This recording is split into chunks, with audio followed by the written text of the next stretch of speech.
This is the Corrections Forward podcast from the American Correctional Association. Here's your host, Rob Green. Artificial intelligence, AI. We hear the terminology. Those two letters elicit fear for some folks, intrigue, and apprehension. Artificial intelligence in the IT world is one of the great innovations of the 21st century, and it is being applied in the field of corrections. I'm very pleased, super excited to have with us today Steve Harpe. Steve Harpe is formerly the director of the Oklahoma Department of Correction. Steve has a 30-year background in the private sector, in IT, and done some amazing work in implementation. I think his history will help us understand this journey that we are really at the forefront of in the field of corrections. We're going to learn a little bit more around how then Director Harpe, who is now working in the private sector, implemented some very interesting AI tools for his staff in the Oklahoma Department of Corrections, and really talk about some of the fears, why we have apprehension, and perhaps give you a peek at what is coming for our conference this winter in Long Beach. I'd like to introduce to you Mr. Steve Harpe. Hello, Rob. Good to see you. Thanks for having me on. It's great to be with you again. And Steve, I've always just very much enjoyed our conversations around this topic and, quite frankly, your leadership in the field of corrections. You are absolutely a recognized expert in this field. And what you did in Oklahoma and some of the things that we've talked about have been quite extraordinary. But you and I both know, without the staff, the people that we're expecting to implement this every day, those individuals that are leadership positions, line staff, working 11 at night to 7 in the morning, those are the very individuals that we count on, one, to understand the technology, understand what it's going to do for them, and help us be successful. So to that end, I'd love to hear a little bit about your history over the last 30 years, and then maybe we can just get into what you did in Oklahoma and your experiences around AI. You know, it's funny. I started my career in the mailroom of American Airlines in 1989, and from there, I was able to work my way into computer operations and engineering for American Sabre. Was part of the team that built Travelocity.com during the dot-com booms, and then got into data center management and infrastructure. I've done a little bit of everything in my time. And then, and trying to condense this down quickly to get to the topic, you know, it's funny, all those experiences taught me a lot about not just technology, but how to solve problems. And so by the time, you know, I met Governor Stitt and I was working, you know, as a CIO, working for him in his bank, and literally took a mortgage company and converted it to a bank and brought a bank that had zero digital tools and brought all that you're used to dealing with now off your phone, and brought that and implemented it there. My boss gets elected governor, and then a year later says, "Hey, how about you come join the party?" And then I had some really good experiences. I led technology in Oklahoma as a deputy director of OMS, and I was promoted to OMS as director and led the entire agency. But I had a passion. He originally put me on the board of corrections, and when he did, it opened this whole world that I had had zero knowledge of. But I also felt like we were leaving that staff and that population in peril because we weren't implementing things that we were doing in all the other 126 agencies and what you see in corporate America. And people were not necessarily being managed well, but also expected to do everything manually through paper, pen. You know, we weren't doing anything to take the work off of people, so we weren't being very efficient.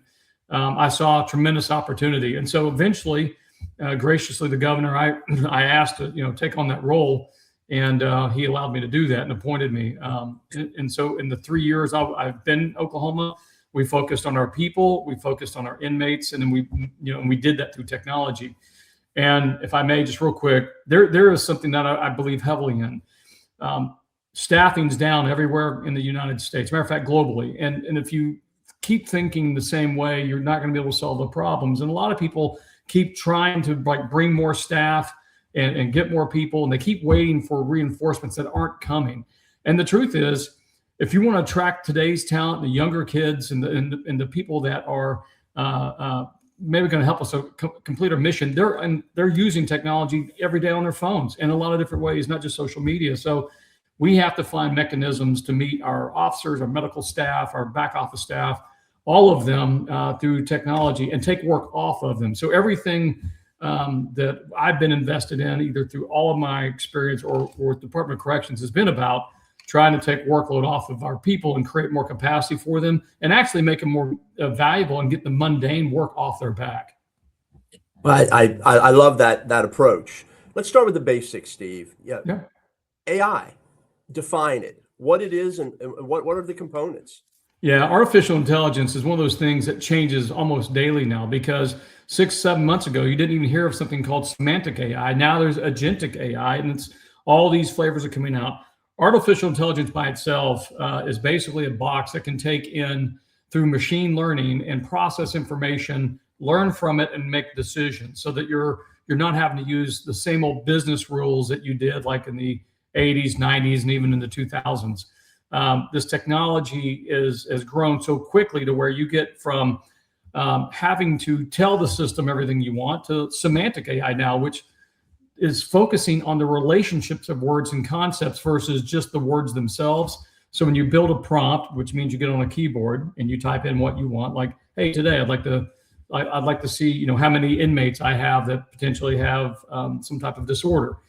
Well, now you can say it just like that, like I'm saying to you, Rob, and the system understands what you mean and can produce those results for you.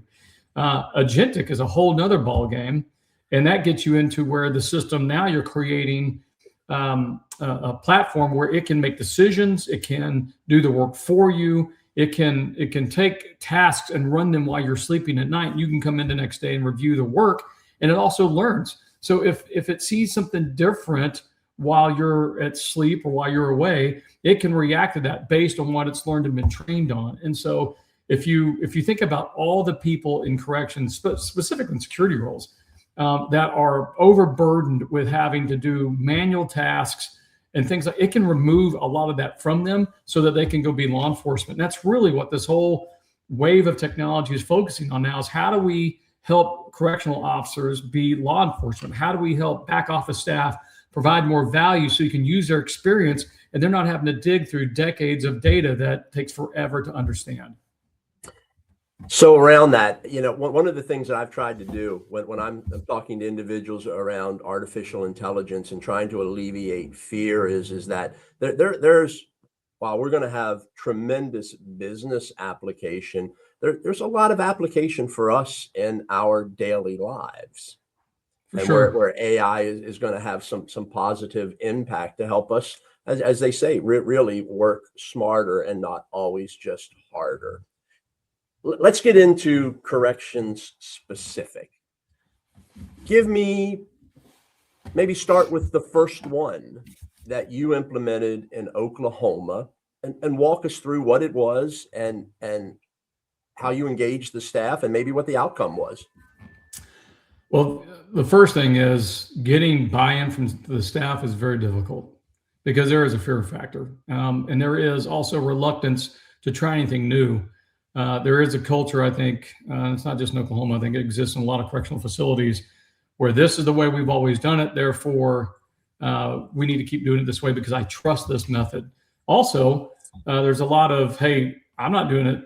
I'm not going to change because if I do, then I might lose my job or my job might go away. So it took a long time. It started, first of all, to be honest, getting the right leadership around me, because you can't do it by yourself. So as director of the agency, I could profess whatever I wanted, but I had 30-year vets in my correctional system. I had to go convince that this was the right path, and also convince them by building relationships with them about how we'd be able to use this technology to help them and mainly provide them a better experience at work, but also hopefully give them more time. Another fear people have is, well, if we do this, if we use this technology, all my overtime is going to go away. Well, the truth is some of it will, but not all of it. I think correctional officers rely on that overtime heavily, right, to pay bills. And, you can't just take it from them, but you can take some of it and then reapply that into technology. And once we spent, probably 6 to 8 months of like talking to people, getting out in the facilities, telling them over and over and over and being consistent in the message and what we were doing and how we're going to do it, we started to get buy-in. And then that led to, like, our first implementation was really back office, which was go through and look at procurement, look at how we're buying things, look at how the decisions we've been making on purchasing, are we following the state's purchasing laws, and have a system tell us how efficient we are, and then also be able to offer up improvements. So let's say, just making up numbers, if our procurement process to buy a pen is 100 steps, well, this platform could go look at it and say, no, you only need 25 steps. And if you do this, you'll save X dollars to the taxpayer. You'll take X amount of work off your staff, and you'll be 75% more efficient. That's a high number. It didn't always work out that way, but there was typically a lot of efficiency that we gained. And this is just back office helping you free up the mechanisms that you need to support the people in the field, which it takes forever to buy things up everywhere. Well, this was one thing that we were able to do to speed that up and get resources to people faster. That's very interesting. You know, one of the things while we look at perhaps in the field of corrections, and myself 41 years in doing it, you're absolutely right. We have some habits and things that it's the way we've always done it. But I got to tell you, in the last year, in my position, being able to go to 17 states, really spend time at many of our dual chapter conferences, talking to staff that are coming into the field. There is also an excitement about this.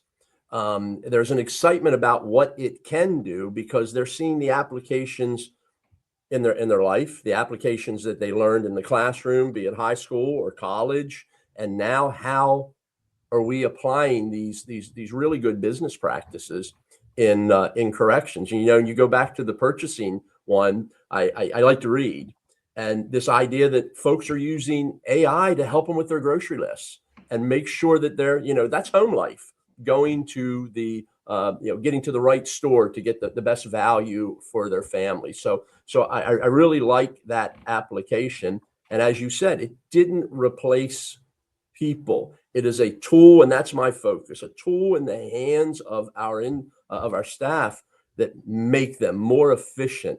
And again, liked how you said it, the take away the burdensome aspects of 100 steps. So let's take it now from back office to innovation and application. Give us one on the security side of the house that perhaps you really saw great value in, and your staff just got behind. So one that I've been,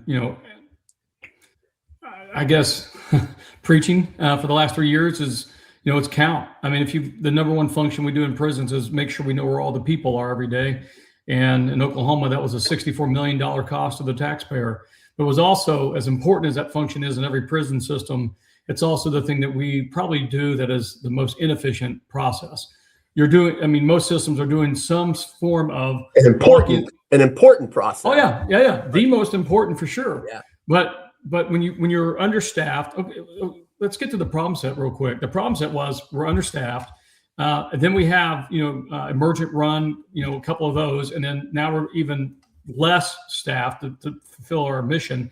And then the next morning is, once we start having scheduled medical runs go out. So you're losing your staff to all these things, emergent runs, medical runs, other issues.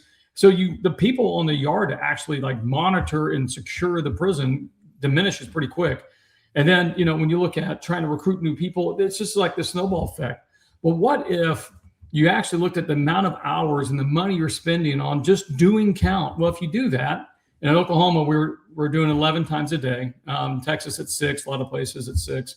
But regardless, even at that number, at the number of people they've got, the amount of money they're spending on labor, that's a lot of time walking around making sure that someone's where they're supposed to be, versus everyone's using their camera technology, facial recognition, and let the AI go identify all the inmates and make sure they're where they're supposed to be. So your law enforcement can be turned into cell searchers, contraband, hunters, things like that. Even it has mental health effects. You're freeing up labor. You're not getting rid of it. No one's losing their job, but you're moving that in Oklahoma, $64 million to go to the yard and do something even more valuable, or into the cells. Another example, So count's a big one. The other one is things like you can sit down, use these AI platforms now, and just based on phone calls and text messages, emails, and other intelligence that we can see, and say something like, show me the inmates most likely to have weapons in their cells today. And we did that recently. And when we did, we had an 80% hit rate. We're typically just doing cell searches by themselves. We might have seen a 3 to 5% hit rate. So we're already seeing how we're making our officers that much more effective, because we're using actionable intelligence that the inmates are giving us, right? And that we're able to do something with it. And then the last one I'll say is on the intelligence side of the house for security, no one has the time to listen to the thousands and thousands and thousands of phone calls and then be able to decipher what that information is telling you and look across your system and say, I've got these problems. This one's unique in this prison, but in these other 3 prisons, this topic keeps coming up. We've got this ring of trouble. How do we, to do that takes a lot of time and a lot of gum chewing and walking around and talking to people. The AI technology can do it for us in seconds now and get that information with high degree accuracy to the people that can go out and hunt people down, get the contraband taken care of, get the weapons, from the people in the cells. And also it can identify, isolation. If you've got someone that's constantly isolated, like on the yard or in the pod, they're not, maybe they're mental health issue, or maybe they could be suicidal, who knows? The AI through the camera systems can detect that now and alert, like give a real-time alert to someone to go look and check in on that person and do these mental health check-ins. There are so many applications for security and or medical on the yards and the pods and the units that it's growing exponentially even as we're talking. The crazy thing is at least in this transition from corrections, working for the state and now in the private sector, there is some excitement around it. You're 100% right, but there's still a great deal of skepticism. And I think people should be skeptical to a point. I mean, the technology's got to work. You got to understand what's in that black box. You got to make sure what's in that black box works for you and your state. But at the same time, you've got to have an open mind, because it is going to be the equalizer in law enforcement that people, the administrative side, Rob, officers have to do reports. They have to do reports on everything. These tools are going to be able to do the reports for them very quickly. There's already products on the market now in municipalities and other law enforcement agencies where they can do this. It's coming to corrections, and it's just a matter of probably this year before we'll start seeing that stuff rolling out. So you'll have all of that capability now to take that workload off the officer. So now all they have to do is go take care of the yard, do their job, hunt contraband, and make that prison a safer spot for them and for their fellow employees that work around them.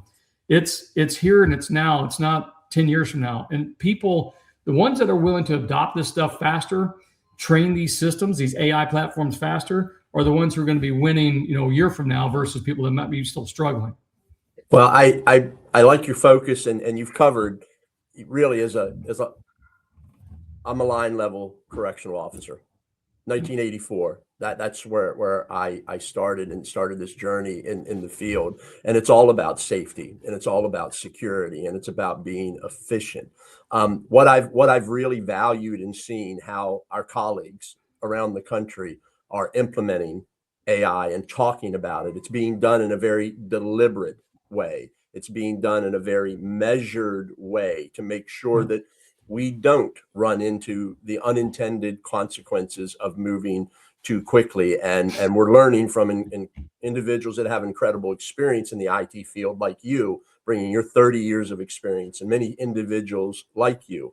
I think it's also important for our listeners to understand that we're creating a safer environment for everybody, because one of the outcomes often in corrections is if staffing is perhaps affected or diminished for that day, it can result in unplanned or unintended ceasing of services, perhaps shutting down a program, shutting down an education program, or a vital service that's very meaningful to the incarcerated population. So I think really that focus needs to, it affects across the board. And when we talk about finding contraband, You know, the 10% of an incarcerated population that continues or attempts to continue a criminal enterprise when incarcerated, having expedited ways to stop that. That creates a safer environment for the individuals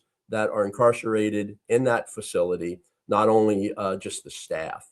I really liked how you explained across the measure of, we started in procurement, now we're getting into security, and even I think you probably, correct me if I'm wrong, did some innovative things around perimeter security that were technology, maybe not AI, but I'm sure it's creating data that's allowing you to feed your AI tools. Yeah. So, and I'm still involved with Lawton, Oklahoma, which is a prison that we were purposely using to test out all of our technology enhancements. And one of those is drones in the air. So that prison has a drone in the air, 7x24, 365. And what happens is, as the drone's up and it's looking at perimeter, it's also over the yard. So now you've got overwatch on the yard, you've got overwatch on the perimeter. And then if something happens, another drone will go out and go look at or go inspect, what's going on and what the first drone picked up. But also what you're getting are waypoints. So as the technology continues to improve, you're now going to be able to see from the body cams, fixed cameras, and the drone camera where everyone is, who they're talking to, when they're talking to them, predict violence before it happens, and be able to get movement either inside that prison or regionally from other prisons to come help if it's a big enough event or you anticipate that. But the intelligence that we're getting from not just facial recognition, but also from the cameras themselves, have the AI process that. It's all logistical. And I say this all the time, and I think I drive some people crazy with this concept, but it's very true. The super important work that happens in corrections, especially inside the wire, is similar, at least the way the technology is going now, is what UPS and FedEx does. The way you move packages around the world and you track all the different things you have to know about those packages is very similar to the things that we have to know in the details about our inmate populations, about who they are, who they're talking to, what they're doing. And so when the AI is able to predict an issue, it can be violence, it can be medical, it can be a lot of things. It's able to then give you information instantly about where they've been.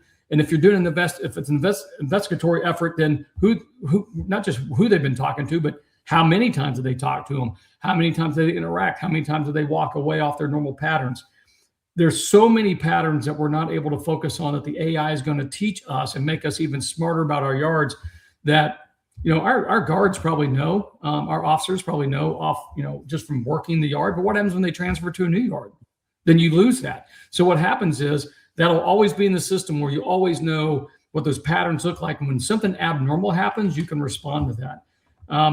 There's so much that the AI is going to be able to process that we just can't, that will be specifically applied to safety. An example I would say, Rob, is you'll hear me focus a lot AI technology in the yards around the cameras. And that's because an officer can be easily distracted, work in one issue while someone's running some scam behind them, but the cameras catch all of it. Well, if the cameras are catching it, and they're trained to notice it, then they can send an alert somewhere else where you can take care of that, so that type of scenario doesn't happen. And that happens all the time on yards. But the other thing is response. So now we have the technology for the AI to see when something's going down and get reinforcements to that officer, reinforcements to that staff member quickly, so they're not alone and they're not taken advantage of, or they're not in danger for very long at all, because of the predictive analysis these tools can do. There's a lot they can pick up on just in terms of body movement or body shape. Like today, Steve has a six-pack. Tomorrow I walk in, all of a sudden it looks like I'm carrying something underneath my clothes.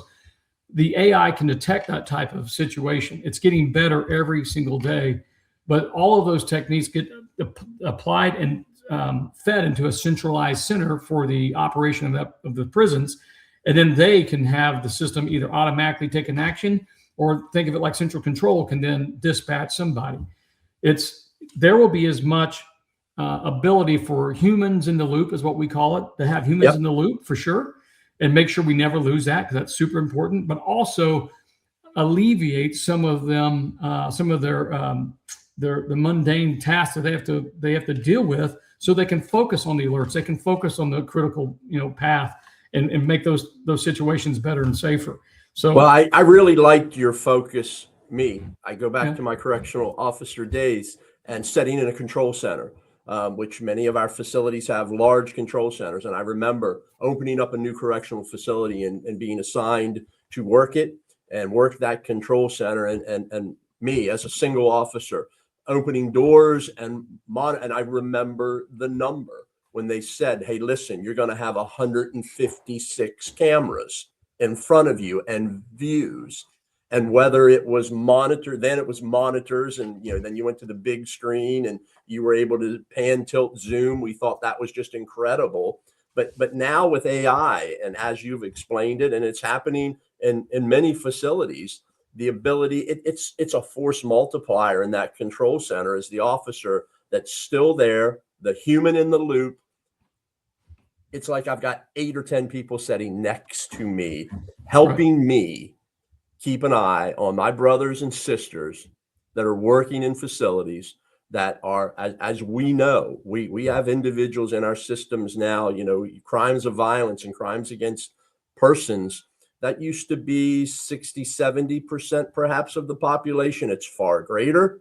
We've seen these increases in violence. The peace of mind of the ability to serve my fellow officer, I think is absolutely incredible. I love that and again, I've heard that human in the loop again and again, and I don't think we can say that enough. So I really appreciated your focus on that. Let me ask you one more question as we begin to head to wrap up.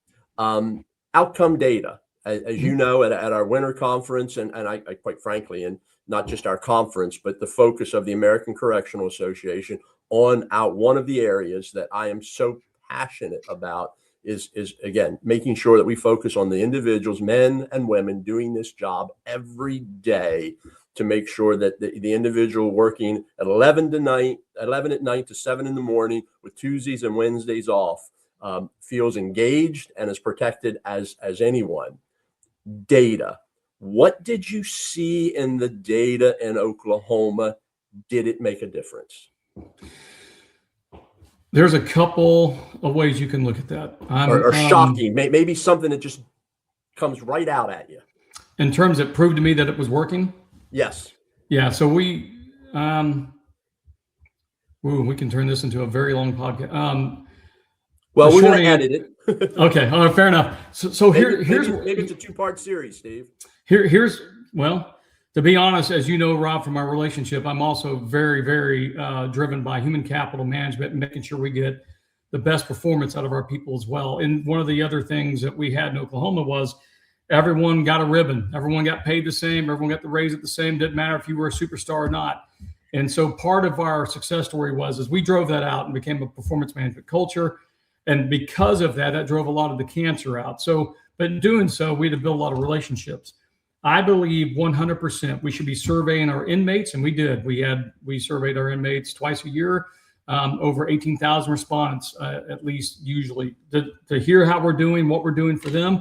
But you got to survey your staff, and you got to focus on that.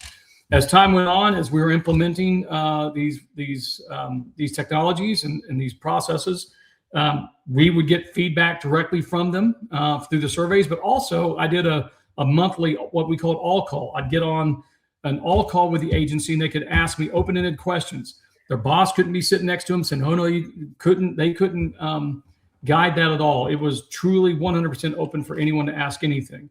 And in the beginning, yeah, it was pretty rough, to be honest. I mean, the feedback you got from your staff, you had to accept, and it was difficult. But as time went on, a lot of it was driven by the results of the comments that we could measure right through those surveys, and that we could also measure in the outcomes that we produced.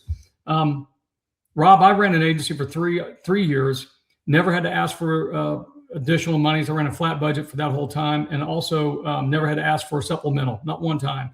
And we were able to, every technology advancement I wanted, I was able to go get because of deploying the technology in the first place. It made us more efficient.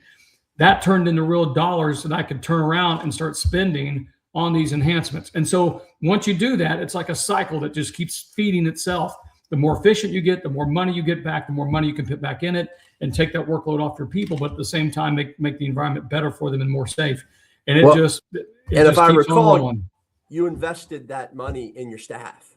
100%. Raises Yep, and equipment and things that, as we know in corrections, those can be tough mountains to climb.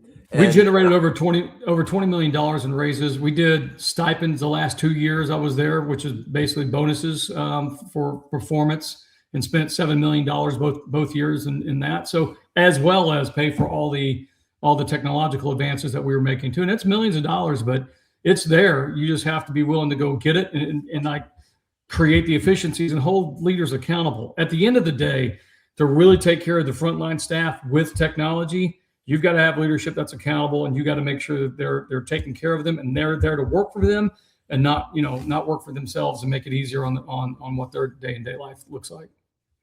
Well, Steve, this has been just insightful, inspirational conversation. And as you know, over the last 3 years, you and I've had these kind of conversations a great deal. The American Correctional Association has counted on you a number of instances to help us message the focus of corrections and where we want to be. I can't thank you enough for just your investment in the field of corrections. We're seeing more and more individuals from the private sector that have these incredible experiences investing in the men and women and this profession that I dearly love. And I am driven, and my passion as the executive director of ACA is driven by my experiences. And not all of them were good experiences, but what we can change and make different for the people that do this work every day, and the safety of the individuals that we are tasked to do it for. I appreciate your investment in this. I know that this is only the beginning of the conversation. Our listening audience, I would invite you, please continue to stay abreast of these kind of conversations, either through this podcast. I invite you to attend our winter conference in February at aca.org. You can go onto our website and read about the 110 plus workshops, the features that are around this very type of innovation that Steve is talking about, we're talking about here today. Dr. Rosen, our featured speaker in the general session, is going to talk about this idea of how do we adapt in an AI culture, leaving no one behind, making sure that we address the barriers that come natural, fear, and turn that fear into anticipation and positive outcomes. Steve, on behalf of all of the members of the American Correctional Association and, quite frankly, the profession, we thank you for your investment in this, and we thank you for spending time with us today on another episode of our Corrections Forward podcast. Thanks, Rob. It's been my honor. Appreciate you. Thank you.